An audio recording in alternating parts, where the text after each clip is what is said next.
Omicron corona परिवार की नई औलाद सबसे ज्यादा भयावह और बेरहम अल्फा बीटा गामा और फिर डेल्टा से भी 7 गुना अधिक खतरनाक कोरोना का यह नया वेरिएंट मिला तो सबसे पहले दक्षिण अफ्रीका में 9 नवंबर को, लेकिन देखते ही देखते समूचे यूरोप में इसने हाहाकार मचा दिया। 15 नवंबर के आसपास साउथ अफ्रीका के गुआटेंग प्रांत में सरदर्द और थकान की शिकायत करने वाले मरीजों की बाढ़ आ चुकी थी। साइंटिस्टों को इस बीच कोरोना लैब में कुछ अनोखा देखने को मिला। कोरोना वायरस के एक जीन का पता नहीं लगा पा रहे थे। यह गायब जीन स्पाइक प्रोटीन बनाते हैं जो इंसानों की कोशिकाओं में रोगाणु डालते और फैलाते हैं। 15 नवंबर के आसपास गुआटेंग प्रांत से 77 सैंपल लिए गए थे और इनकी सीक्वेंसिंग की गहन जांच पड़ताल के बाद एक्सपर्ट इस नतीजे पर पहुंचे कि यह कोरोना का नया वेरिएंट है। इसका जीन पकड़ में नहीं आ रहा था क्योंकि वो म्यूटेट हो चुका था। वर्ल्ड हेल्थ ऑर्गेनाइजेशन ने इस वेरिएंट का नाम B1.1.529 यानी ओमिक्रॉन रखा। अभी तक यह वेरिएंट 15 से ज्यादा देशों में पाया जा चुका है। आइए जानते हैं कि वायरस का वेरिएंट कैसे खोजा जाता है और इसका प्रोसेस क्या है। इसे जानने से पहले हमें जीन, जीनोम और जीनोम सीक्वेंसिंग को समझना होगा। क्या होते हैं जीन? दुनिया में हर जीव की बनावट उनके जीन से तय होती है।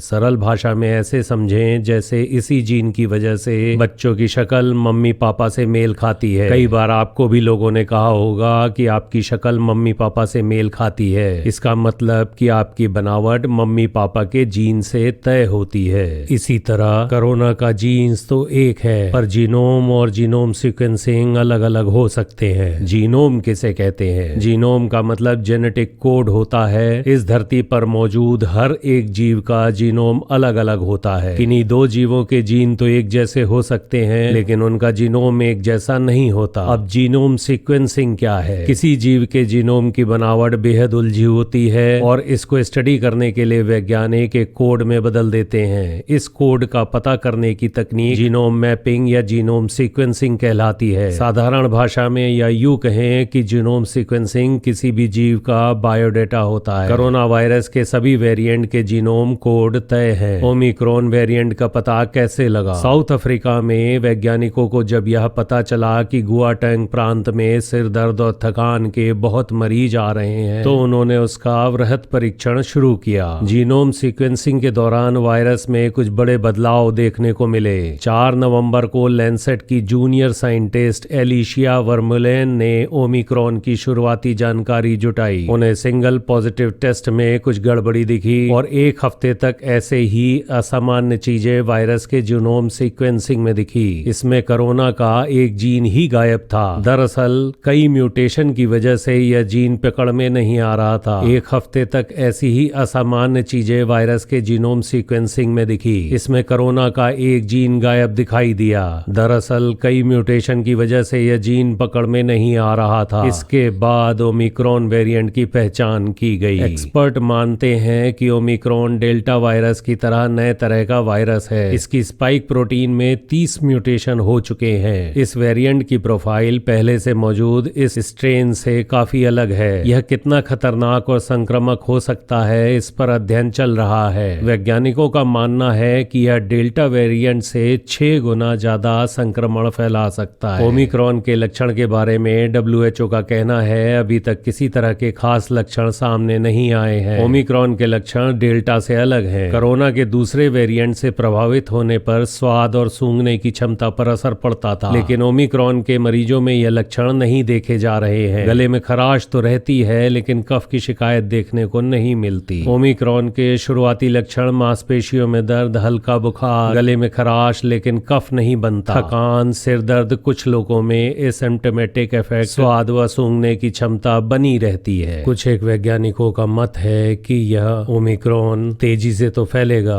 पर उतना घातक नहीं हो सकता। यह अभी जांच का विषय बना हुआ है। हालांकि भारत इससे अछूता नहीं है, लेकिन सावधानी के तौर पर सभी संभावित उपाय किए जा रहे हैं। विदेशों से आने वालों की एयरपोर्ट पर गहन चिकित्सा जांच शुरू कर दी गई है। स्कूल, कॉलेज कुछ समय के लिए बंद करने के बारे में विचार किया जा रहा है। ऑक्सीजन सिलेंडर, अस्पतालों में बेड बढ़ाए जा रहे हैं, लेकिन इन सब के बाद भी सावधानी जरूरी है है, जब भी आप घर से बाहर निकलें मास्क पहनकर ही निकलें। भीड़ से बचें, थोड़ी थोड़ी देर में हाथ सैनिटाइज करते रहें और घर पहुंचने पर हाथ मुंह अच्छी तरह से जरूर धो लें। संभव हो तो नहा लें। याद रखें, अपना जीवन आपके हाथ में है।